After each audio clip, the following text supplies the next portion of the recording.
এটা চিঠি, দাদার লেখা চিঠি।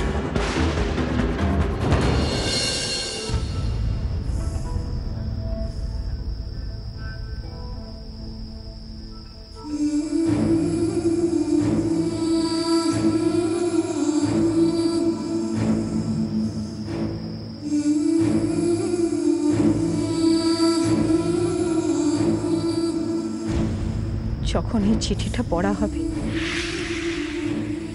তখন হয়তো আমি থাকবো না, কিন্তু সবার সত্যিটা জানানোর জন্য কতগুলো কথা বলা দরকার।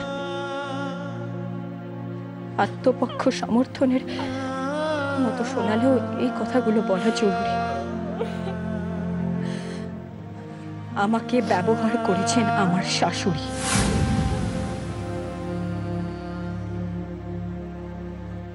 যা যা আমার ইচ্ছের বিরুদ্ধে করতে হয়েছে সব বাধ্য হয়ে করেছি আমি।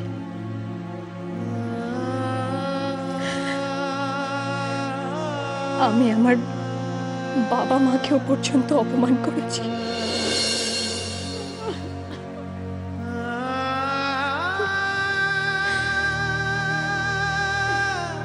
ঐন্দ্রিলা কিন্তু খারাপ মেয়ে না, কিন্তু তাকে নিজের স্বার্থ সিদ্ধির জন্য ব্যবহার করেছেন আমার শাশুড়ি।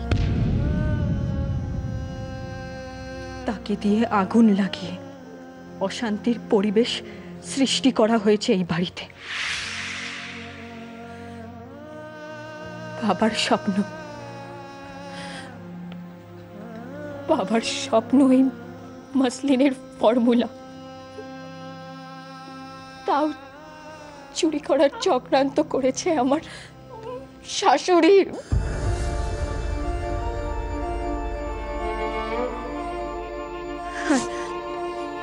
আর ঝিমলি, তাকেও রেহাই দেননি উনি। অ্যাডমিট কার্ড চুরি করে ওর ভবিষ্যৎ নষ্ট করে দিয়েছে।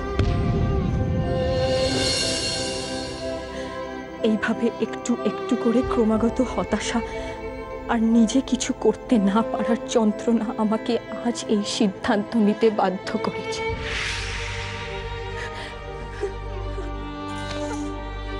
আজকের এই ঘটনার পর আমি আর ঝিমলির দিকে মুখ তুলে তাকাতে পারবো না। অনেক ছোট হয়ে গেছি আমি, আর ছোট হতে চাই না।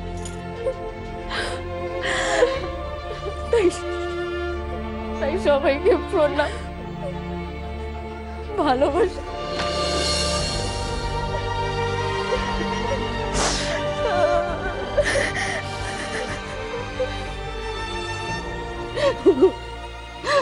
প্রবাল তো সব নিজে হাতে পরিষ্কার করে লিখে দিয়ে গেছে, আমাদের সব ভুলগুলো ভেঙে দিয়ে গেছে। প্রবাল বুঝতে পেরেছিল ও সকলের কাছে ছোট হয়ে যাচ্ছে, তাই আমাকে তো বলতে পারতো। আমাকে আজকে আর চিঠিটার শেষে লেখা, আমার মৃত্যুর জন্য প্রমীলা সরকার দায়ী।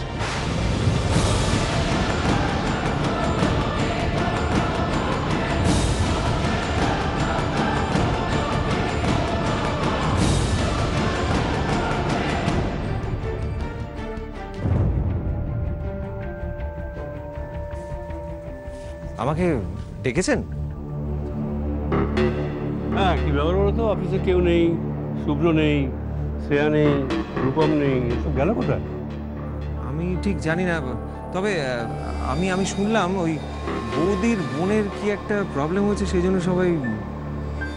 বৌদির বোন মানে তো ঝিমলি? হ্যাঁ হ্যাঁ। তার আবার কি হবে? যাই হোক, তুমি একটা কাজ করবে, শুভ্রকে একটু মনে করিয়ে দেবে পরশু দিন কিন্তু লেবার পেমেন্টের শেষ দিন, আর পরশু হচ্ছে মান্থ এন্ড। আর একটা কী ব্যাপার জানো তো, এই এখন মানে লেবারদের যদি ঠিকঠাক মতো পেমেন্ট না করা হয় তাহলে ওদের মধ্যে একটা অসন্তোষ সৃষ্টি হয়। ভাবতে পারি যে কোম্পানির কীরকম ফিনান্সিয়াল অবস্থা একটা তৈরি হয়, ঠিকঠাক সময় ঠিক মতো যেন ওদের পেমেন্টটা করা হয়। আর এখন তো লেবাররাই সব, মালিকরা কিছু তাদের কথাতেই চলে। ওকে, তুমি কিন্তু করো, শুভ্রকে ঠিকঠাকভাবে মনে করিয়ে দিও। হ্যাঁ, আমি মনে করে দেবো। আচ্ছা, চলো। মনে আমি ঠিকই করিয়ে দেবো, তবে লেবার পেমেন্ট 2 দিনে কেন, 2 মাসেও হবে না। আর শুভ্রবাবুর পক্ষে তো মনে হয় 2 বছর অনেক কম সময় ওই টাকা জোগাড়ের জন্য। তবে আমাকেও যত তাড়াতাড়ি সম্ভব মুম্বাই ফিরে যেতে হবে। এত হার্ড ক্যাশ কলকাতায় রাখাটা কোনোভাবেই সেফ নয়। একেই সবাই ব্ল্যাকলিস্টেড করে রেখেছে, তাহলে নেক্সট ডেস্টিনেশন মুম্বাই। হাতে লেখা ওই এক টুকরো কাগজের কি মূল্য আছে, কি ভ্যালু আছে? ওই এক টুকরো কাগজের উপর বেস করে তুমি আমার এগেনস্টে কেস করবে, আমার এগেনস্টে স্টেপ নেবে? ফানি। শ্রেয়া, আমার মনে হয় তুমি ভুলে গেছো, তোমার মনে নেই যে আমি মন্ত্রীর ওয়াইফ। জানি, আর সেই জন্যেই আপনার এত অহংকার। কিন্তু আমি আপনাকে জানিয়ে দিচ্ছি মিসেস সরকার, শাস্তি আপনাকে পেতেই হবে। তাই নাকি? কি শাস্তি দেবে তুমি? তাহলে তো হ্যাঁ, আমি।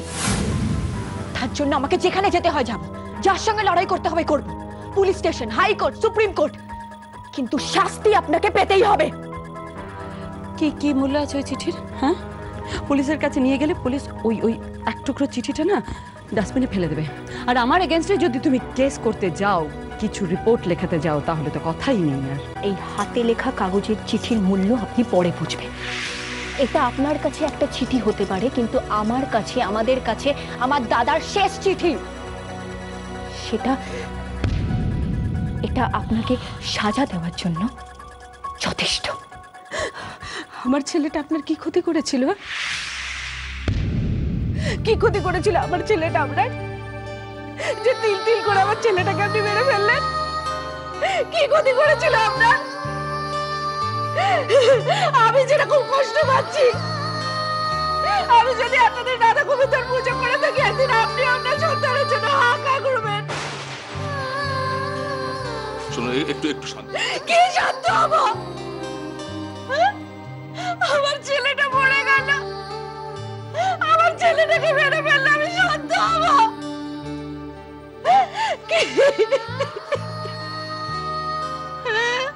আপনি তো যা ক্ষতি করার করেছেন, দয়া করে এখান থেকে চলে যান। এখান থেকে চলে যান, আপনি দয়া করে চলে যান।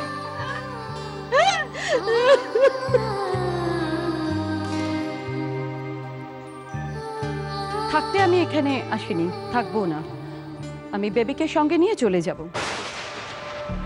বেবি, চলো আমার সঙ্গে। কি হলো বেবি?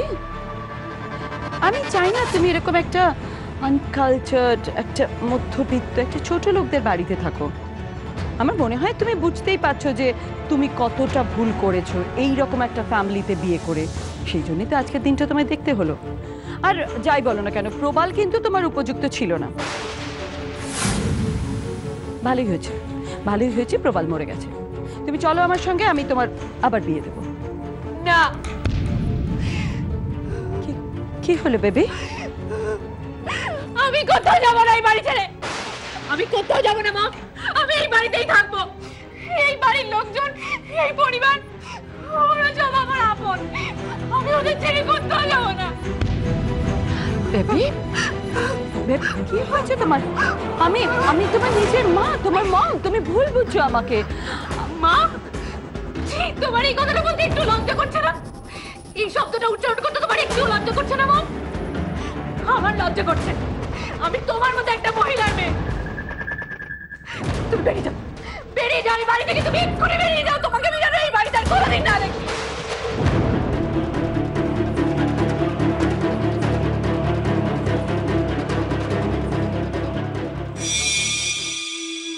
দিদি, ও দিদি, কোথাও যাচ্ছেন বুঝি? এত গোছগাছ করছেন? ও বুঝেছি, তীর্থ করতে যাচ্ছেন তাই না? ভালো ভালো, এই বয়সেই তো তীর্থ করা খুবই ভালো। কি সুন্দর গোছাচ্ছেন। আর আমার কপালটা দেখুন, আমি বলি কি দিদি, আপনি যা করছেন খুব ভালো করছেন, খুব ভালো কাজ করছেন। এরপর শরীর মন ভেঙে গেলে কবে বেড়াতে যাবেন বলুন? তবু তো আপনি বেড়াতে যাচ্ছেন, পাপি তাপি মানুষগুলো তো তাও যেতে পারে না। আমরা তো একই পথের পথিক, তীর্থযাত্রায় কি আর আলাদা ফল হয়? একসঙ্গে চলুন না, যাই চলুন। মা, এ আপনি কি বলছেন? এত বড় ঘর সংসার, লোকজন, ঠাকুর ঘর, এদের ছেড়ে আমি কোথায় যাব? এটাই তো আমার তীর্থক্ষেত্র। হ্যাঁ, আসলে আমরা খুব তাড়াতাড়ি মুম্বাই ফিরে যাচ্ছি। কেন দিদি, এখানে বুঝি কোনো অসুবিধা হচ্ছে? না না, ছেলের শ্বশুর বাড়িতে আর কতদিন থাকা যায় বলুন? আমাদেরও তো ওখানে কাজকর্ম আছে, দেখাশোনা করতে হবে, তাই না?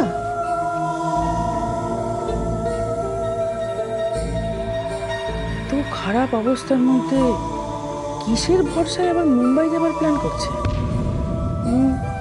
নিশ্চয়ই কোনো ব্যাপার আছে।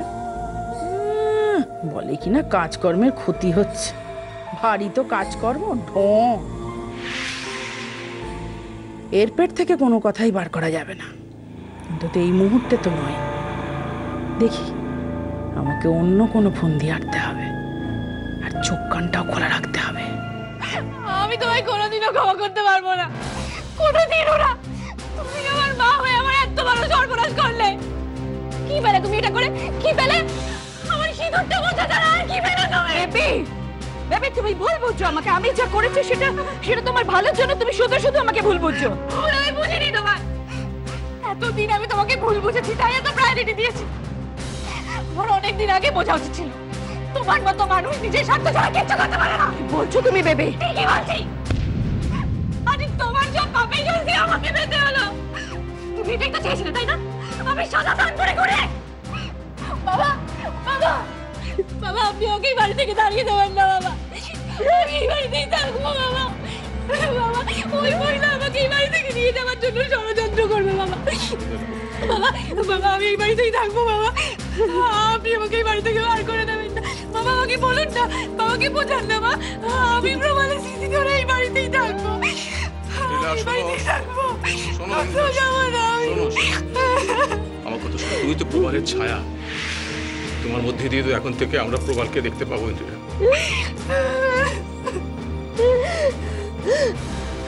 আপনি আমার এত বড় ক্ষতিটা কেন করলেন? হ্যাঁ, কেন করলেন আমার এত বড় ক্ষতি? কেন করলেন? ভগবান না ওর বিচার করবে, অনেক বড় শাস্তি দেবে আপনাকে, অনেক বড় শাস্তি। আমার ছেলেটাকে আমার মুখ থেকে কেড়ে নিলেন, আমার ছেলেটাকে মেরে দিলেন, অনেক বড় শাস্তি দেবে ভগবান আপনাকে। কেন আপনি এই কাজটা করতে পেরেছিলেন? আপনি মানুষ নন, আপনি কারণ মা নন, আপনি আপনার মেয়েরও মা নন। সেই জন্য আপনি এত বড় ক্ষতিটা করতে পেরেছেন। অনেক বড় শাস্তি দেবে ভগবান, অনেক বড় শাস্তি দেবে, অনেক বড় শাস্তি দেবে।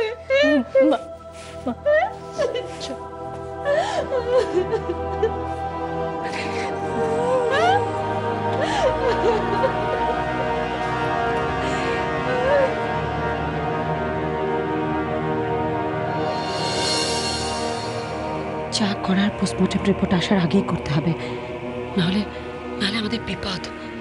যেভাবেই হোক বেবিকে আর নিজেকে আমায় বাঁচাতেই হবে, তার জন্য যে কোনো একটা রাস্তা পার করতেই হবে। এখন এখানে দাঁড়িয়ে কি সর্বনাশ করার চেষ্টা করছেন আপনি? এখানে দাঁড়িয়ে আছেন কেন? বেরিয়ে যান বলছি। আজ থেকে আপনি আপনার দিন গুনতে শুরু করুন, জেলের অন্ধকারে পচে পড়ার জন্য। বেরিয়ে যান বলছি।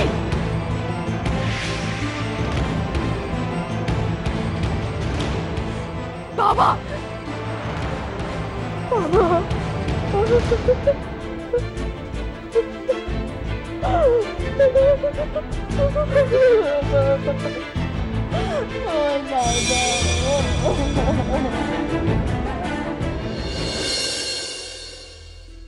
না না, অর্ধেকটা যখন পেয়ে গেছেন তখন বাকি অর্ধেকটাও পেয়ে যাবেন। মা, আমি এখন রাখছি, পরে কথা বলছি। মা, ছাড়বে তো? নীল ছাড়ো, নীল লাগছে আমার। জোর দেখাচ্ছ? কোনো লাভ নেই।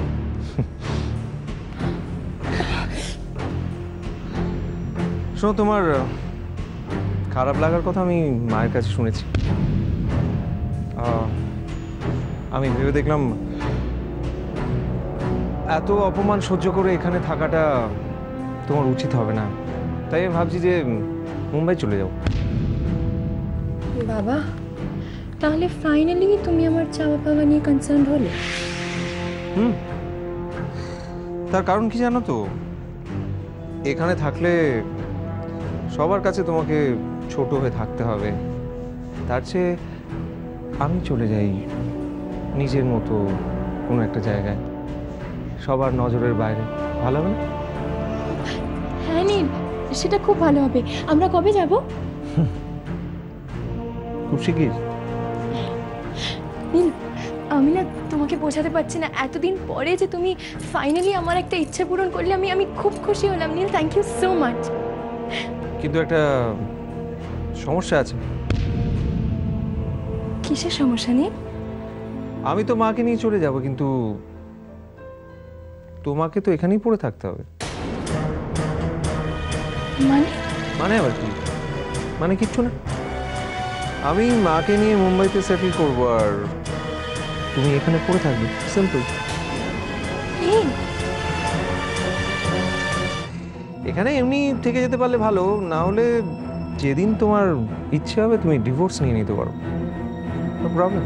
তুমি এসব কি বলছো নীল? আমি তোমার জন্য কত কিছু করেছি, আর তুমি একবারও আমার কথা ভাবছো না, বলো তো? কে বলেছে ভাবিনি? তোমার কথা যত আমি ভেবেছি ততবারই মনে পড়েছে মাকে বলা তোমার কথাগুলো। তুমি জানো তুমি কাকে কি বলছো? আগে আমি জানতাম না মা, কিন্তু এখন আমি খুব ভালো করে জানি যে আমি কি বলছি। দেখো, ক্রাইসিসের সময় না ভদ্র লোকেদেরকে একটু হলেও সাহায্য করা যায়, কিন্তু তোমার ছেলের মতন অভদ্র আর দুশ্চরিত্র ছেলেকে আমি একটুও সাহায্য করতে পারবো না মা। শোনো, আমাকে ভয় দেখে কোনো লাভ নেই, উল্টে নিজের বিপদ ডেকে আনছো তুমি, এটাই তোমার প্রাপ্য।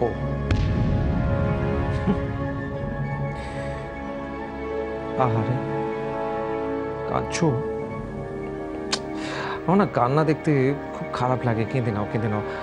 যতদিন আমি তোমার স্বামী আছি প্রাণ ভরে কেঁদে নাও, মানে যতদিন স্বামী আছি।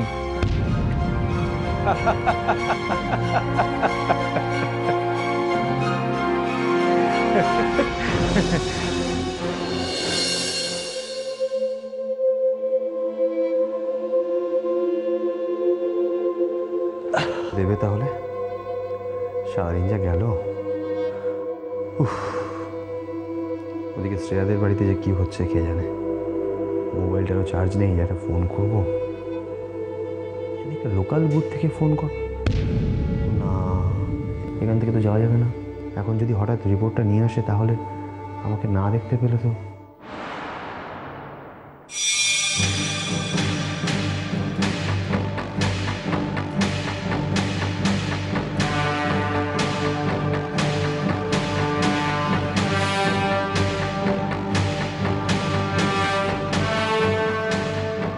কি ব্যাপার, বিশ্বনাথবাবু এখানে কি করছেন?